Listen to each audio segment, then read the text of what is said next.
All right, this is Boxing with the Truth, and I am the Truth. It's January 10th, 2015, and today we have pro boxer Allan Green. How you doing today, Allan? I'm doing well. Yourself? Pretty good. Thank you for taking time to do this interview with us. I appreciate you for having me. All right, so let's start off. Your pro record is actually 32 wins with 22 knockouts, 5 losses by 2 knockouts. Your amateur record, correct me if I was wrong, is 55-6. Is that right? Yes. Okay, and actually, a lot of people might not know that you were actually a really good amateur boxer. You actually were a 5-time Oklahoma State champion, a 4-time regional champion, and in 2002 you won the National Golden Glove Light Heavyweight Champion, right? That's correct. Yes, I did.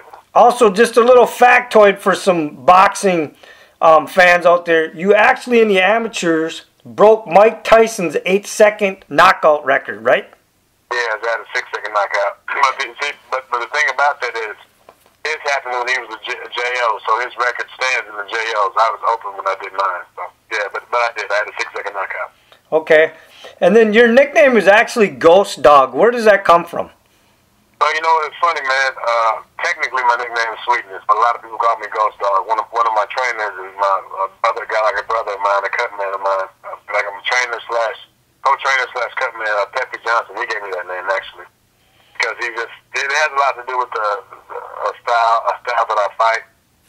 Like, you know, putting a dog with somebody means getting on them and doing a lot of hard punches and getting Dawson and getting out of the way. So it's like Ghost Dog when you put the two together. Okay. Now, you fluctuated in weight in your career a little bit, right? Because, I mean, you fought cruiserweight, light heavyweight, super middleweight. Well, you know, I fought cruiserweight once, and it was involuntarily. It wasn't voluntary. It wasn't on purpose. I just had a medical issue that made it extremely hard for me to make weight. But I'm not a cruiserweight all along. I'm fine now, so I'll be continuing my career at light heavyweight. Okay, so you're basically you prefer light heavyweight then? Of course, yeah. Okay, now you actually retired in 2013. No, I didn't. I just took a year off. I just took a little time off. I didn't retire. It wasn't. I mean, I've had offers for fighting. I just took them off. I just took time off because I needed to get my health together. It wasn't. I mean, I don't want a situation where I would take another fight that I know I should have won and due to health reasons or something else going on. I didn't perform my best to possibly lose, and then you have to deal with it. Man, what happened? What happened? People asking me all these questions. So I thought the best thing for me to do was just take some time off. Okay, so you are still active then? Yes. Okay, so let's talk about your last fight then. Because I was going to actually ask you if that was why you decided to retire, but you didn't retire. You just took some time off. That was, yeah, because it was actually for a title shot, and it was actually against an undefeated fighter, and you went and you just lost a decision against him.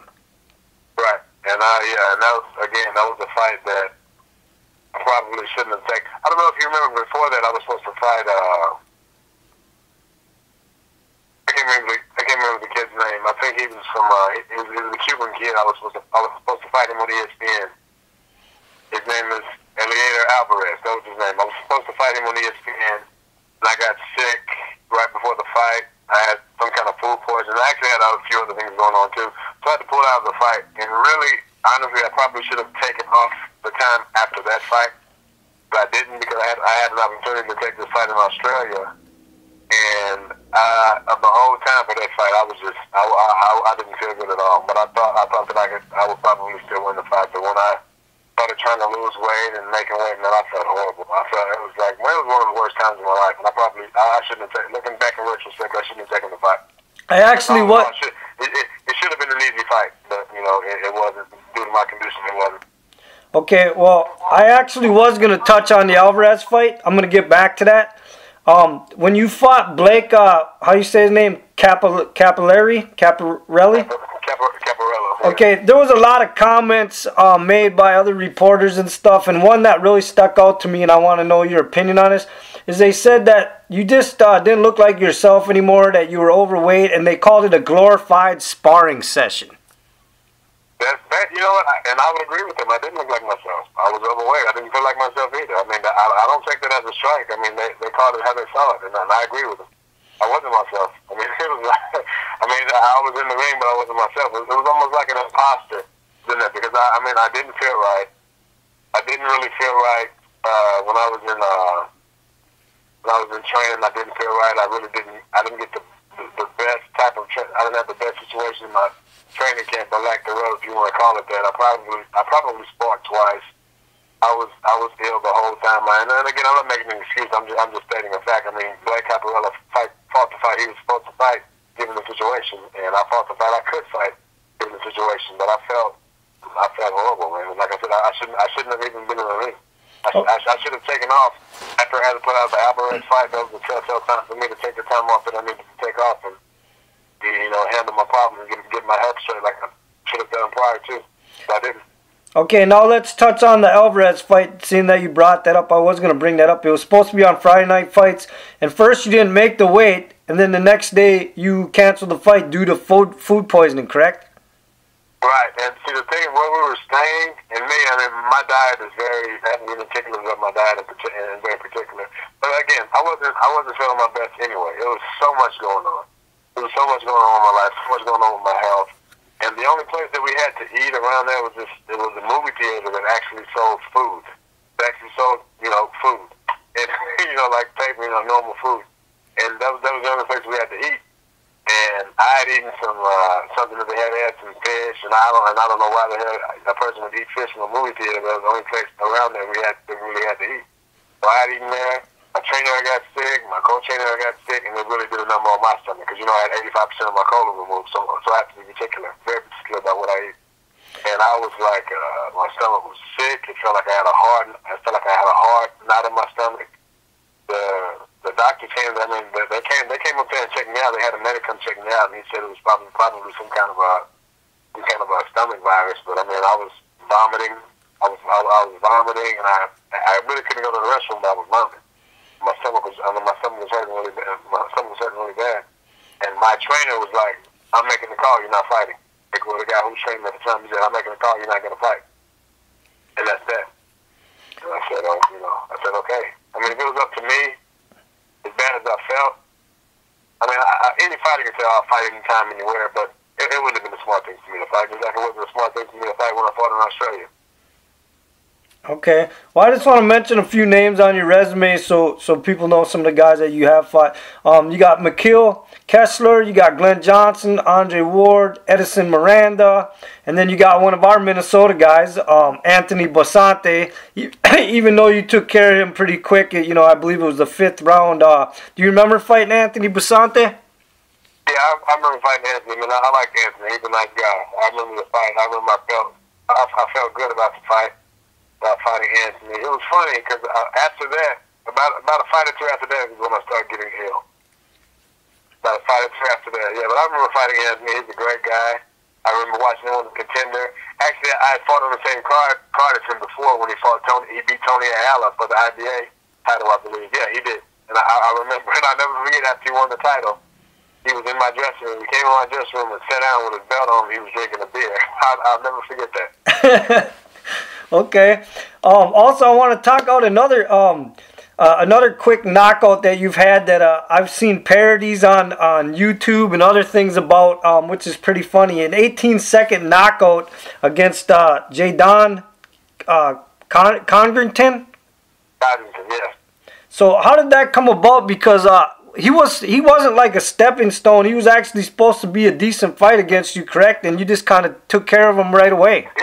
Yeah, that whole situation was funny, man, because Jaden and I, we somewhat knew each other from the amateurs. We both won the National Golden Gloves at the same year, the same tournament. Actually, we stood by each other when all the guys who had won the Golden Gloves had to take the picture. He and I stood by each other. And so when I caught word of the fight, I was in shock. I actually tried to reach out beforehand to get Curtis Stevens' uncle's number so I can call him. I wanted to talk to him and like, look, man, this is this guy. It's not time for this fight. We shouldn't have to do this. But before I could even do that, I saw an interview with Jaden, and he was talking crazy. So me being the type of person that I am and the fighter that I am, I was like, you know what? Hell no. It's nothing to talk about in the interview. If he's talking like that, then we're going to fight. And the fight was made.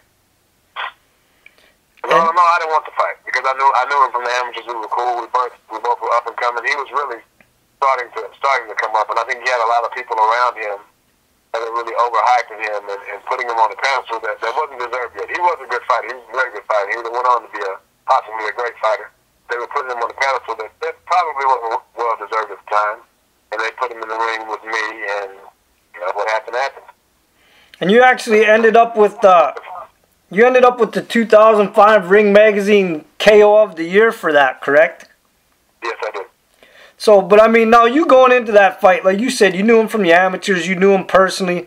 You couldn't really expect an 18-second knockout, though, can you? Who can predict that? Let me explain something to you. I knew the fight wouldn't go past 2 or 3 rounds. I knew it wouldn't. I watched a couple of tapes on him, and checked out a couple of habits. The guy who was training at the time, he and I watched a few tapes on Jaden, and I checked out a few habits, and he was like he was green. He was like 8-0 or 9-0, so he still was just fresh out of the amateur, so he still had a lot of bad habits. And the guys, I think he was 9-0 with 9 knockouts or 9-0 with 8 knockouts. And the guys he was fighting weren't reputable guys. I mean, those were guys that anyone could have knocked out, maybe with the exception of one of them. The other guys were guys that anyone could have knocked out. So I was like, I can't believe they're taking a fight. So when I saw him at the press conference, I can see the look in his face. He felt like as if though, you know what, maybe this is a bad idea. I know how to read guys. I mean, being a street kid, being around, I know when the guy's afraid. I know when the guy's scared. When the guy's scared, I know when the guy's intimidated. And I can look at him. I saw in his face and say, okay, he knows he's out of his league. I got up there on the press conference and said some things that weren't very nice to let him know. See, my friendship, this shit was for real. And he was. I could see it in his face. I knew he was a little nervous. So when we got in the ring, I saw the look on his face. And my father looked at me and said, go right at him. And my promoter said the same. My father said, go get his ass. My promoter said, go right at him. He's scared. And I jumped on him. Okay, so speaking of you being a street kid, how exactly did you get involved in boxing? Believe it or not, man, I've been in the gym since I was little. I mean, my father used to box. I've been in the gym since I was a baby. And even when I was, out there or whatever, I still went to the gym because I always liked fighting. I always liked fighting. So basically you grew up in the gym because your father was in the gym. Yeah, I grew up in the gym. Okay, let's talk about another knockout in 2006 on ESPN with the Olympian Jerson how you say his last name? Jerson Ravello. That was another guy that I remember from the amateurs, and that was another fight that I tried to get out of because I didn't want to fight him. Because originally, the fight was supposed to take place on HBO, but something had happened. I can't remember what happened. Originally, the fight was supposed to take place on HBO, and I remember this one, the social network, MySpace was really hot, and he was on MySpace, and one of my best friends contacted him and said, look, man, I don't think you guys need to take this fight right now. Why don't we wait, and let's let HBO pick it back up. It'll be more money, it'll be a bigger deal, and then let's do it. And Jason was like, no, it's cool, let's go ahead and fight, let's go ahead and let's do it, because I guess he thought he was going to beat me, but I couldn't believe it. He thought that, but he was like, no, let's go ahead and do it. And we were like, let's just wait. Because, HBO may want to pick this up again. This is not, we don't need to take these kind of fights and hard fights. And we were seeing other guys who were up and coming get put on HBO or get put other places fighting easier fights. And I was like, no, let's not do this. Let's go another route. But no, he wanted to take the fight, and it happened. Okay, so far in your career, though, You've had the WBO and the NABO super middleweight titles, correct? The NABO. Yeah. NABO. Okay. Yeah. So, but you're still going after the world title, right? Of course. So, I want to talk about a few guys that you didn't fight in your career, and I want to know if anything ever transpired or anything was even close to making a fight with them. Did you, Peter Manfredo Jr. I've always liked Peter as a person. He was cool. I called him out once, and it was like some whispers going around at one time about he and I fighting. But I don't think they wanted to fight. I don't think his dad was interested in the fight, and I thought they thought it was the wrong fight for him, so it never happened. But I've always liked Peter, and I wanted to fight him. And when I wanted to fight him, I remember he got the shot against Calabasas. He He fought Joe Kazagi.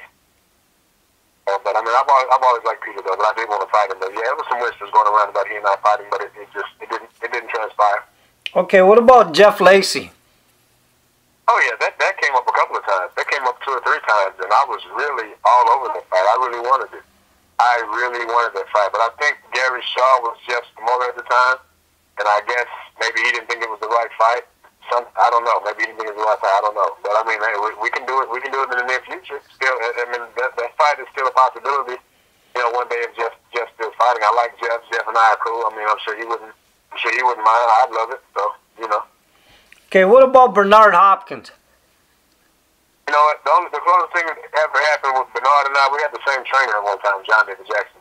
No one's ever brought up a possibility about Bernard and I fighting. I was supposed to help him at one time. I got a call about helping him get ready for Kelly Pavlik, but that was about it. But I'd never gotten any calls about Bernard Hopkins and I fighting. Would you like to ever fight him someday? Of course I would. I mean, why wouldn't I? He's one of the best fighters. I mean, of course I would. I mean, I wouldn't be a fighter if I didn't want to. Of course I would. Okay, what about Antonio Tarver? Believe it or not, I was Antonio Tarver's, I guess you can call it his secret weapon. I don't know. Antonio and I are cool. It never came about he and I fighting. We sparred. I got him ready for the first Roy Jones Jr. fight.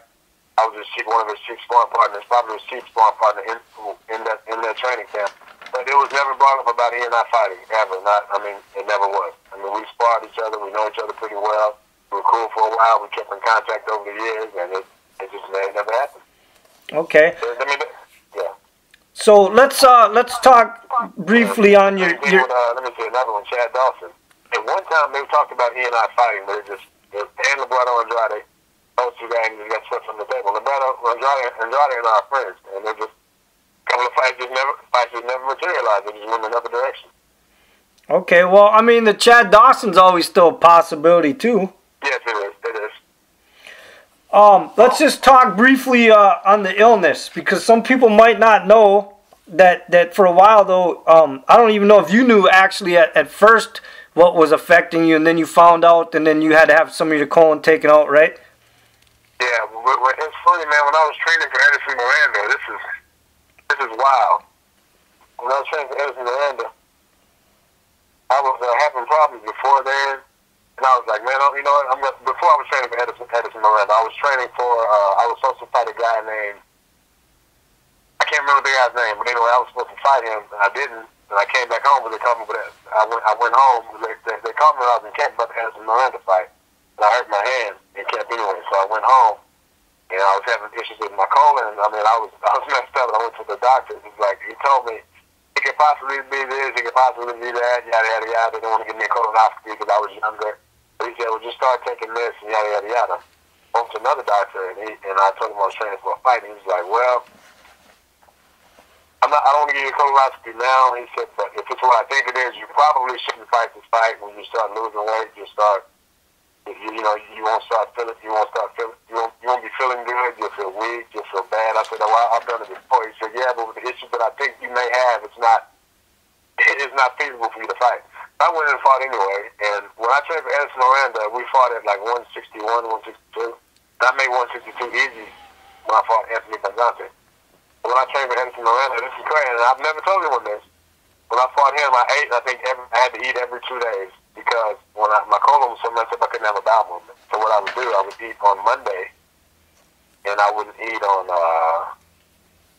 Tuesday, and then I wouldn't eat till like Wednesday night, Thursday morning, but I would take a laxative the night before just so I could eat.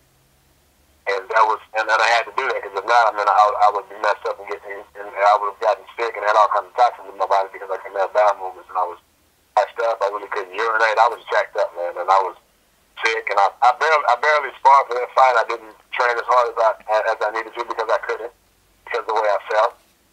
And I fought like that, and I went ahead and honored my contract and fought the fight.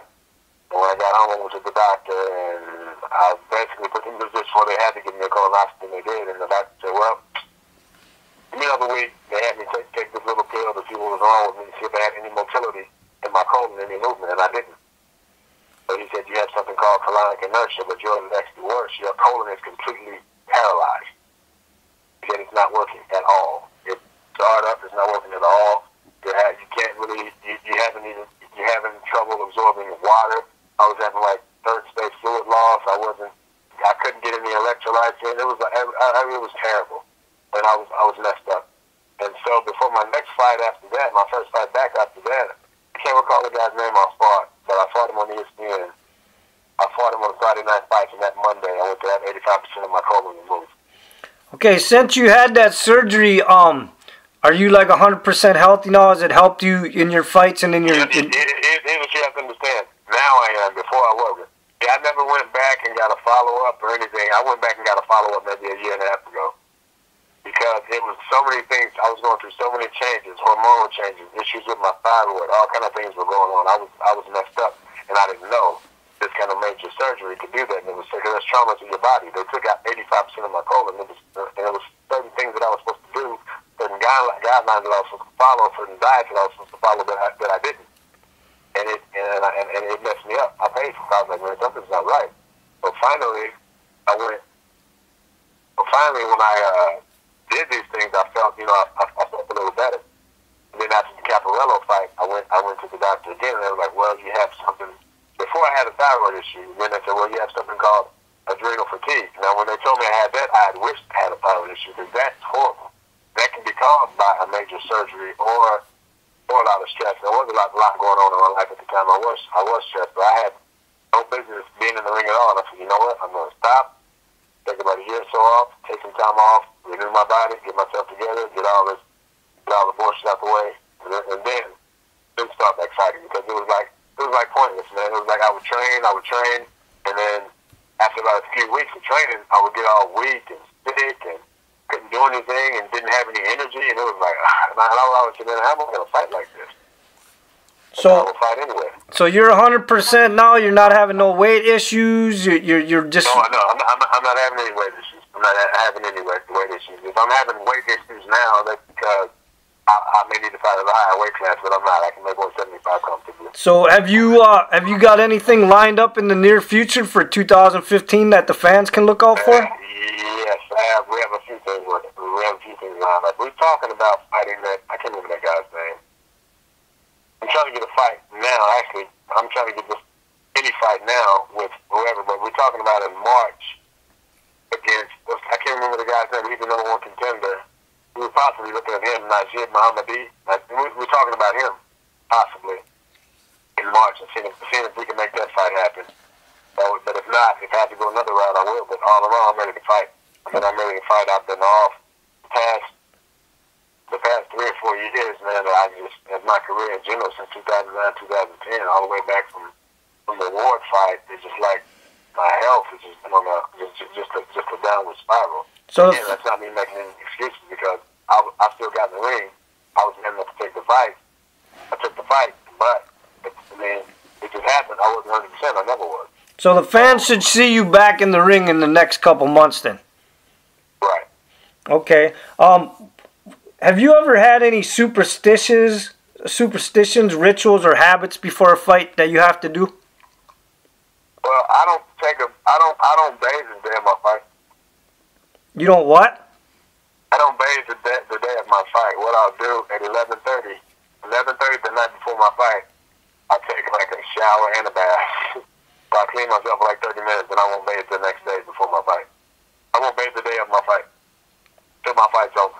After my fight, I won't bathe like the day of my fight before my fight. Okay. Do you have a favorite activity outside of boxing that has nothing to do with boxing that you enjoy? Oh, yes, of course. I collect comic books. You collect comic books? Hell yeah. I collect comic books. Okay. I write comic books. I read a lot. Yeah. Okay, so overall, how do you think boxing has affected your life? And you know what? It has its pros and cons. I mean, I love it. I love boxing. So I can say,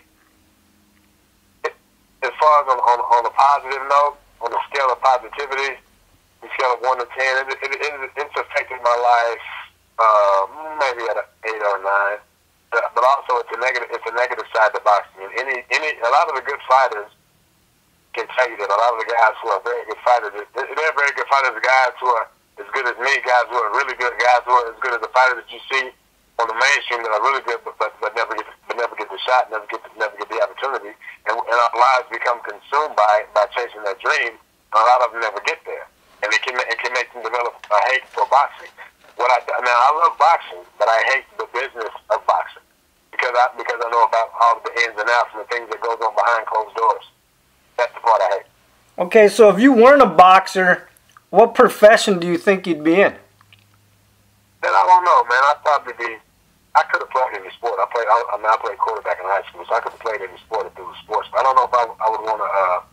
Could have been a wrestler, could have been a football player, could have been a basketball player, but probably an actor, man. Probably acting or writing or doing something like that, or writing skits or something, man. I mean, hey, there's so many things I could have done. I mean, anything. I mean, one of my passions is science. I probably would have been a neuroscientist or astrophysicist. I don't know. I mean, those are some of my passions. I don't know. It's hard to say.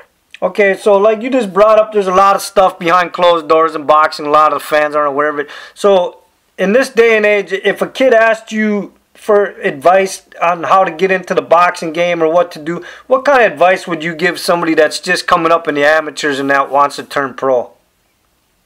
I would probably tell them don't.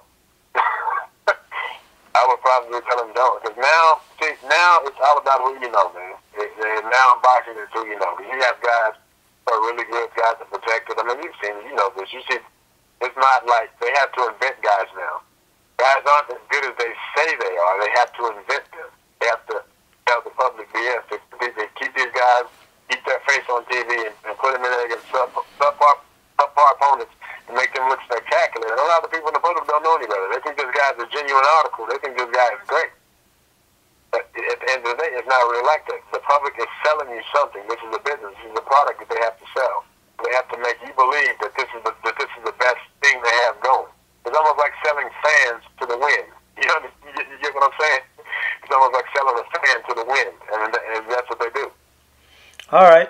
Well, listen, I'm going to end on this note. I appreciate the interview and the time. And like I said to the boxing fans, Al Green is not retired. He just took some time off. He's back in 2015. You should see him in the ring in the next couple months. And hopefully, before his career is over, we'll get to see the Al Green versus Jeff Lacy, or an Al Green versus Bernard Hopkins, or a Peter Manfredo Jr., or a Chad Dawson fight. I'd like to see all of them personally. So, or any of them, or any top light heavyweight, any of them. Yeah, just bring him on. Al Green says he'll fight any of them. He's 100% healthy and he's ready to go. So I appreciate this interview. Thank you again, Allan. And like I said, everybody look for Al Green in the ring this year, 2015. And the truth has spoken.